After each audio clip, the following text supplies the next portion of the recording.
मेहड़ में वापारी पारां ज़मीन ते कब्ज़ो कंदड़ बासरन खिलाफ एहतिजाजी मुज़ाहिरो कयो वियो। मेहड़ जे वापारी रोशन खोसो प्रेस कॉन्फ्रेंस कंदे इल्ज़ाम हयो त गुलाम मुस्तफा खोसो, गुलाम कादिर खोसो ऐं ॿियनि मुंहिंजी ज़मीन ते कब्ज़ो कयो आहे, जेको ख़त्म करण लाइ 25 लाख रुपया भत्तो घुरी रहिया आहिनि, जेको न ॾियण जी सूरत में मुंहिंजे स्कूल पढ़ंदड़ ॿारनि खे अगवा ऐं मूं समेत पुटनि खे क़त्ल करण जूं धमकियूं ॾेई रहिया आहिनि। मुंहिंजा नंढड़ा नंढड़ा बच्चा आहिनि, मां उन ख़ौफ़ खां मां पए इहो पंहिंजो ॾिनो आहे, कॾहिं 50,000 कॾहिं 10,000 कॾहिं 3 ॾींहं गुज़रिया आहिनि, मां 50,000 ॾिनो आहे।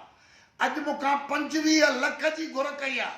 मां एज़ अ आबादगार बि आहियां, मां ज़मींदार आहियां, मूंखे पंहिंजे वॾनि जी ज़मीन बि आहे, मुंहिंजी उन ज़मीन ते काबिज़ बि आहिनि। अॼु मुंहिंजे हारियुनि खे बि जवाबु ॾिनो अथनि, निकिरी वञो, तव्हांजो ज़मींदार असांखे पैसा जेसि ताईं न ॾींदो त अगवा बि कंदा, पुट बि खणंदासूंसि, पुट मारे वेंदासूंसि। जा नंढड़ा हुनजा ॿार स्कूल पढ़नि था, मुंहिंजा से नंढड़ा नंढड़ा बच्चा आहिनि। मां तव्हांखे अपील थो कयां, इमरान खान आप पाकिस्तान के वजीर आजम हो, मैं आपसे मुखातिब हूँ, मैं व्यापारी हूँ, कारोबारी हूँ।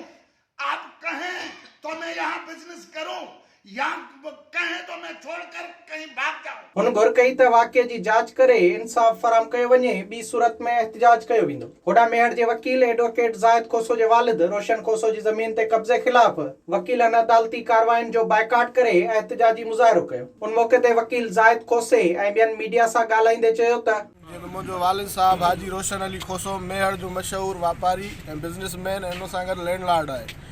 उनखे कुझु काफ़ी ॾींहंनि खां कुझु माण्हू आहिनि जेके थ्रेड पिया था कनि, उन्हनि खां भत्तो पिया था घुरनि।